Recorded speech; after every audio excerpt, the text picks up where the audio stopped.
భారీ వర్షాలు విపత్కర పరిస్థితుల్లో జాగ్రత్తగా ఉండాలని మంత్రి పొన్నం ప్రభాకర్ ప్రజలకు విజ్ఞప్తి చేశారు.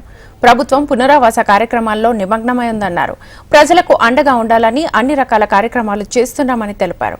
ప్రకృతి విపత్తును ఆపగలిగే శక్తి ఎవ్వరికీ లేదన్నారు. వరద నష్టాన్ని ఏ విధంగా పూడ్చాలని ప్రయత్నాలు చేస్తున్నామన్నారు. కేంద్రం నుంచి సహకారం కోరుతున్నట్లుగా తెలిపారు మంత్రి పొన్నం. ప్రకృతి విలయతాండం చేస్తా ఉన్నప్పుడు మనమే జాగ్రత్త తీసుకోవాలి. నేను అందరికీ విజ్ఞప్తి చేస్తా ఉన్నా, దయచేసి వర్షాలు పడి ఎక్కువగా విపరీతమైన వర్షాలు పడే సందర్భంలో అన్ని రకాల జాగ్రత్తలు తీసుకోండి. ప్రభుత్వం తరఫున రేవంత్ రెడ్డి గారి నాయకత్వంలో క్యాబినెట్, శాసనసభ్యులు, పార్టీ మొత్తంగా ఈ యొక్క రీహాబిలిటేషన్ వాళ్ళకు సంబంధించిన పునరావాస కార్యక్రమంలో నిమగ్నమై ఉంది. రాజకీయాలు చేసేవాళ్ళు రాజకీయాలు చేస్తూ ఉంటారు, కానీ ప్రజలకు అండగా ఉండే బాధ్యత గల ప్రభుత్వంగా మేము అన్ని రకాల కార్యక్రమాలు చేస్తూ ఉన్నాం.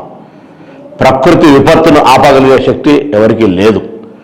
దాని నుంచి మనం ఏ విధంగా నివారించుకోవాలి, ఏ విధంగా దాని నుండి జాగ్రత్త పడాలి అనేటువంటి అంశాలన్నీ ప్రభుత్వం తరఫున చెప్తా ఉన్నాం.